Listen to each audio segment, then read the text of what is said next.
Welcome back to the Rob Runs channel. In this video and these series of videos, we're going to talk about how to construct your training program from scratch for your running. So let's go, let's get stuck into it. All right, well, let's get stuck into it. Now, for this example, I'm going to be using the Gold Coast Marathon as the event of interest, or my own personal event, so I'm going to base it upon my own personal training. So I'm using Training Peaks for this as a training calendar. Now, I'm not advertising Training Peaks. I'm not plugging them or promoting them. I'm using them.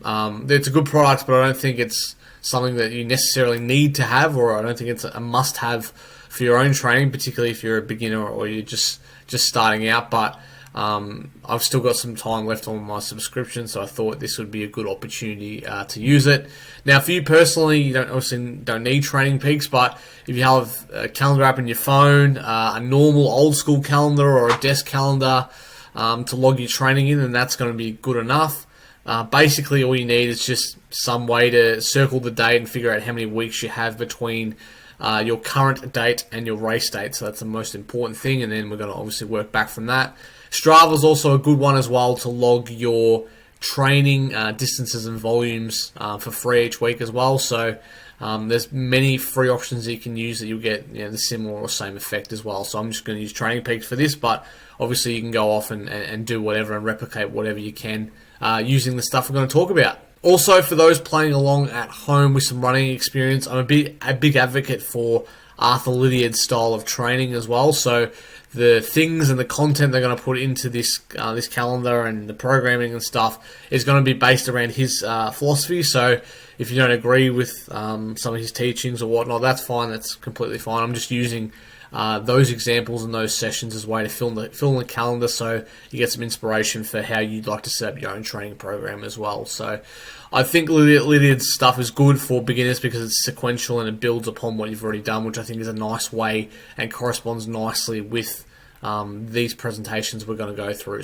Now, generally, I've started to sort of fill out the periodization of a Training Peaks annual training plan, but the general loading cycle, I guess you'd call it, for me that I've been following is 3 weeks on. So basically this would be week 1, week 2, week 3, and then have a down week or recovery week as well. So that's how I've generally structured my training because I've found that it works best for me, and I feel like I need probably that down week to go again as well. I think I've fallen into the trap previously where I've gone 4 or 5 weeks straight up incrementally, which I probably wasn't ready for that at that point. So I think it's always good to throw in some recovery, even if you don't think you need, because it's always going to help you out.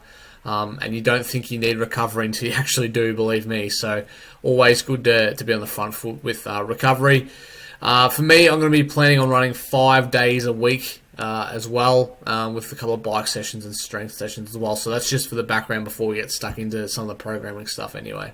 Now, the first thing you should do with any training program that you come up with or someone gives to you is to identify, well, when is your goal race? So when do I want to be at my peak and perform my best? Now, for me, this year, as I spoke about, I said the Gold Coast Marathon in July. So I've added this in here into my program first. Also want to do the Melbourne Marathon later on, but we won't focus on that for these videos. We'll just focus on the Gold Coast Marathon in July. So basically the idea here is to work backwards from our end date. So that's the most effective way to plan your training, is to figure out, okay, well, my finish line's here, so this is how much time I have to structure a program, and then you can go deeper into the different phases within that once you figure out how many weeks you have left.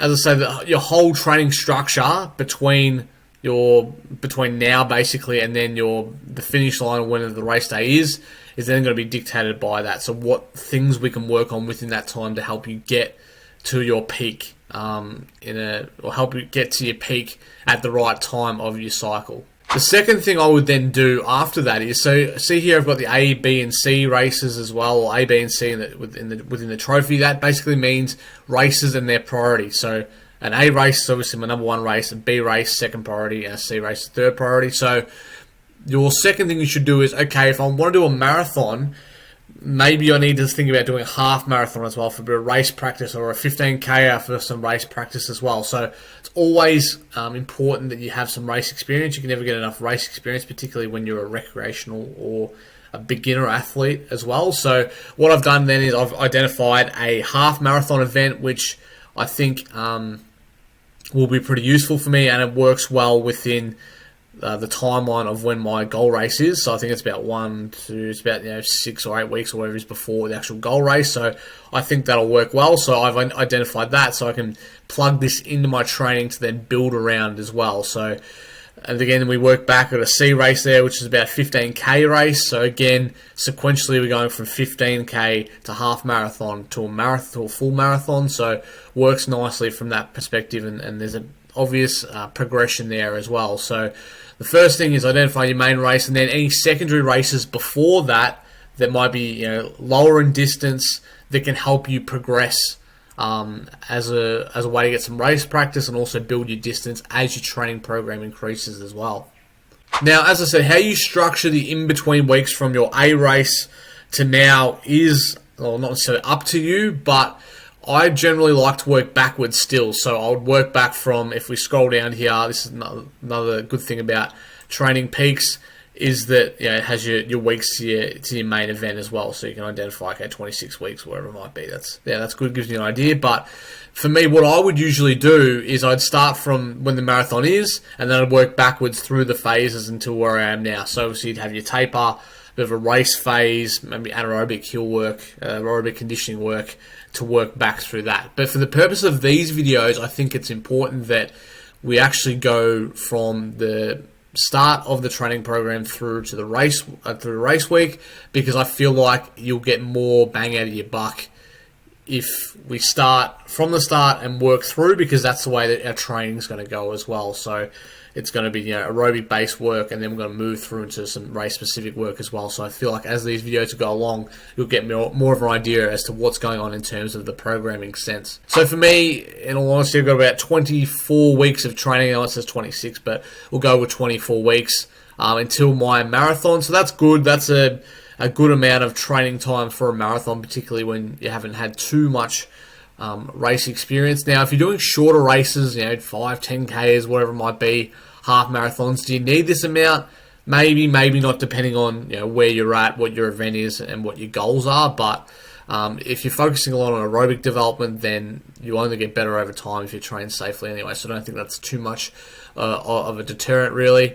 Now, the general structure of this program we're going to go through would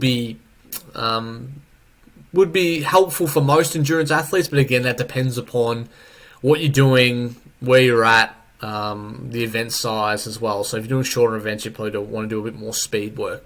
So as per my training philosophies, I'm going to break up my training, so my 24 weeks, into the following phases, which phases are basically different themes for blocks of training that you want to improve in your running performance to hopefully improve your overall race performance. So the first phase for me is an aerobic phase, so that would be 10. So that's about 10. I'm allocating 10 weeks for that. So basically, you can see from my base phase here, this would be the start of that, the February-March block anyway, which will go into more depth in this initial video, and then the later phases will go into depth in the subsequent videos to come. But the next one after an aerobic phase would be a hill phase, which is a 4-week block, so that might be in your May, your build sort of phase there. Then we have an anaerobic phase, so this is where we introduce the more high-intensity running after we've established a decent aerobic base. That would be a little bit closer towards our A race. A bit of a race prep phase as well for 4 weeks after that, where we do a bit more race-specific work, depending on what my goals are. In this case, it's a marathon, so more marathon pace-specific work, or goal marathon pace-specific work as well. And then the last 2 weeks, which would be the peak in our Training Peaks example here, would be a taper phase. So a taper is obviously where we reduce our training volume and help us try and peak and get ready for our upcoming race. So they're the different blocks of training that we're going to go through, but in this first video I'm going to focus on the aerobic conditioning. So we'll go into the calendar, into some more specific details, and really flush it out. So aerobic conditioning, that's probably the most important block for your training, particularly if you're a beginner or recreational or intermediate runner or endurance runner, because the aerobic system underpins our success in basically any event that lasts longer than 2 minutes.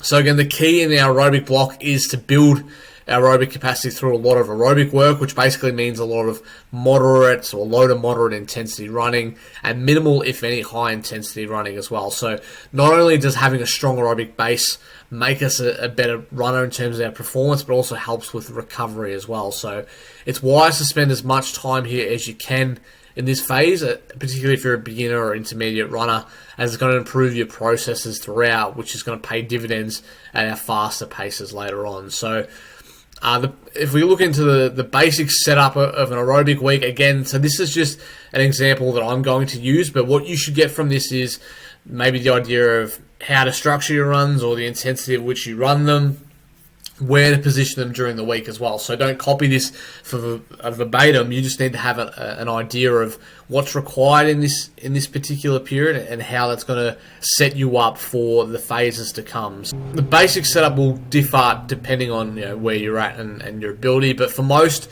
an aerobic phase is going to consist of one long run, maybe on a Saturday or Sunday, which is the longest run of the week, but it's also run at a very easy pace as well. So I've put mine on a Sunday. Again, just as I felt that the Sunday long run works better for me. And then you have two stimulus runs generally. So when we say a stimulus run, this is a run that's designed to get an adaptation that's going to make us or improve our aerobic capacity. So I've written the two stimulus runs on a Wednesday and Saturday here. Again, this is what I found works best for me overall.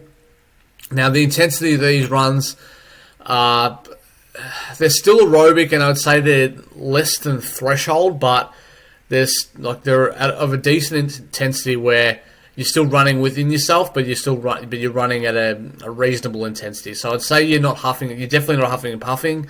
You can probably get most of a sentence out without needing to take a breath. So still sustainable running, but just a little bit faster to help get our desired adaptation from that. And again, the times of these runs I've stipulated for where I'm at currently, so they're not necessarily for you, but these runs are where I'm at anyway. So I'll reiterate that. Now, after you've also got a long run and a couple of stimulus runs, then you're basically filling the rest of your week with easy runs or as much easy running as you can handle. Again, that's going to be different for everyone.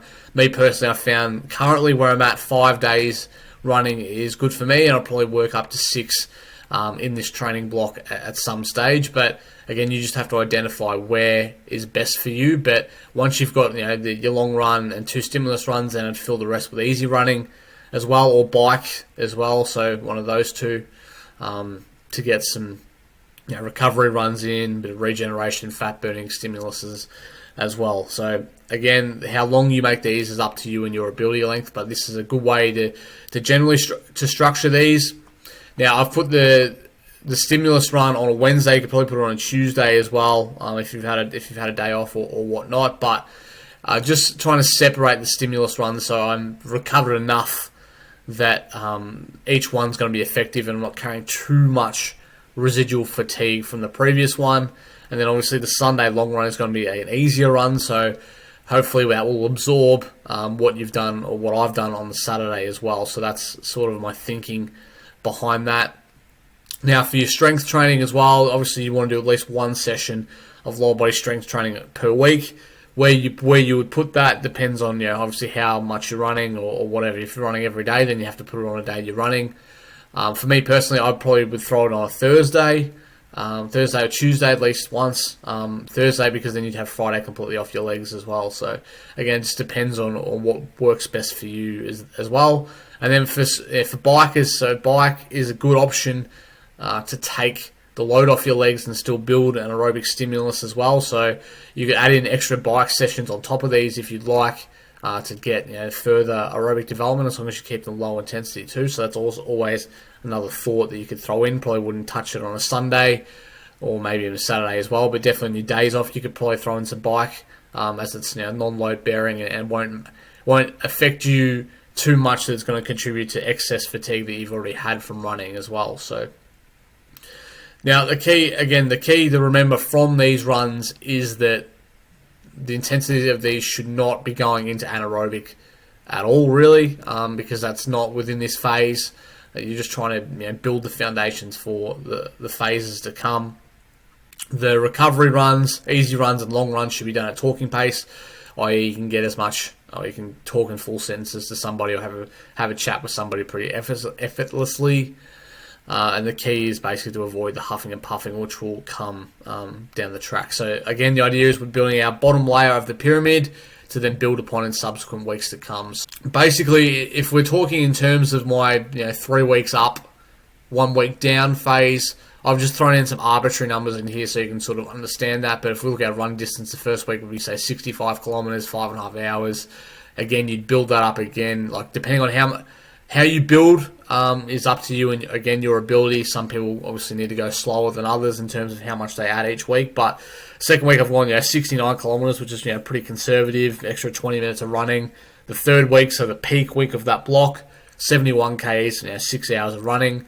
And then the down week again, so again the same format of the runs, like you still run the same and run the same amount of days if you wish, but you just basically reduce the volume within each run. So again, drop down to 4.5 hours, 50k, to give that boost heading into the following block. So again, that's a bit of an overview of our aerobic phase, aerobic conditioning phase that I've programmed within this video. Now in the next video, we're going to talk about what happens now. So I'll talk about a hill phase and throwing some hills in before you run into an anaerobic phase where you start to do more high intensity running as well. So again, moving along what we call the pyramid, or moving up the pyramid to get to that peak which would follow, or which would be just prior to your peak race. So hopefully you got something out of this video initially, and then I'll see you in the next video where we'll talk about hill phases and how that's going to build upon what we've done here to then help us ascend that pyramid.